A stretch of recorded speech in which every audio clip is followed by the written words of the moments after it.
आज Doubtnut app download करें। Doubtnut पर अपने सभी गणित, रसायन विज्ञान, भौतिक विज्ञान और जीव विज्ञान के डाउट्स का करो सफाया।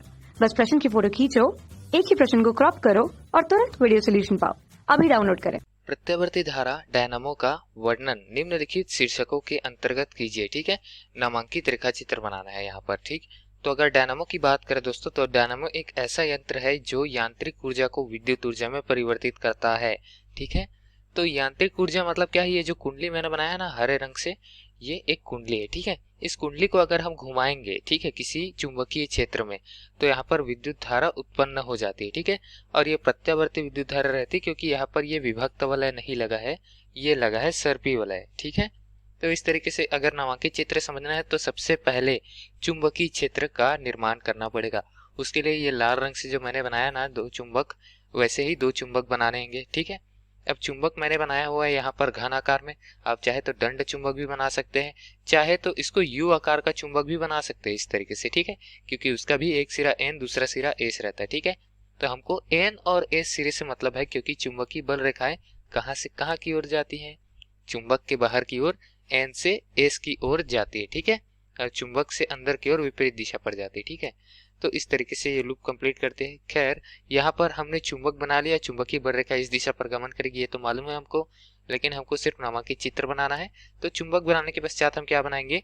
एक कुंडली का निर्माण करेंगे। ठीक है, तो कुंडली कुछ इस तरीके से मैंने निर्माण की हुई है कि ये चुंबकीय क्षेत्र में रखी हुई। ठीक है, और घूमने को स्वतंत्र है।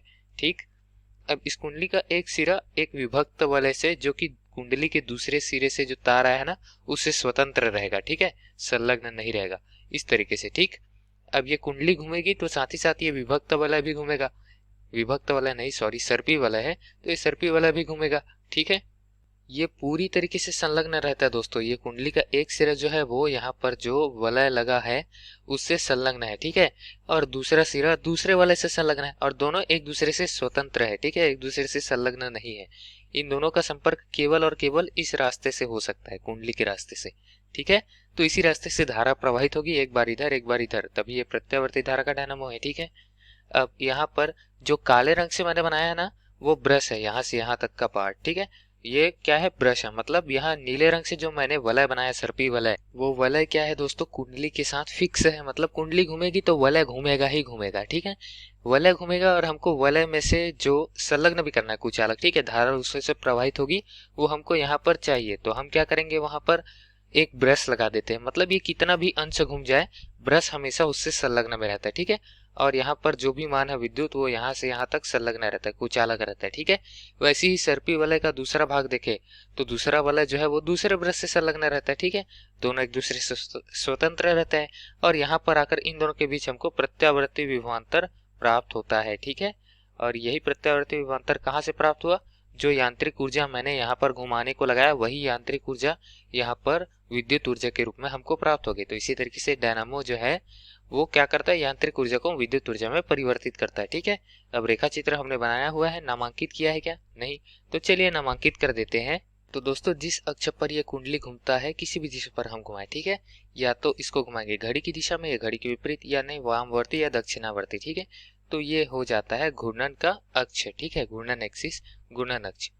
ठीक है, अब यहाँ पर दो चुंबकों की बात करें तो ये एक चुंबक है, ये दूसरा चुंबक है। दोनों के विपरीत सिरे जो है आमने सामने रखे जाते हैं। ठीक है, ताकि विद्युत बल रेखाएं कुछ एक दिशा पर जाए। ठीक है, दोनों में से विद्युत बल रेखाएं बाहर की तरफ मत निकल जाए, इस तरीके से। ठीक है, और यहाँ पर ये सर्पी वलय है दोस्तों, जिसको हम सी से प्रदर्शित करते हैं। तो लिख देते हैं ये C1 लिख देते हैं एक सर्पी वलय को, और दूसरे सर्पी वलय को लिख देते हैं C2। ठीक है, अब उसके पश्चात बात करें कुंडली की, तो कुंडली के 4 बिंदु हम लिख देते हैं, कौन कौन से?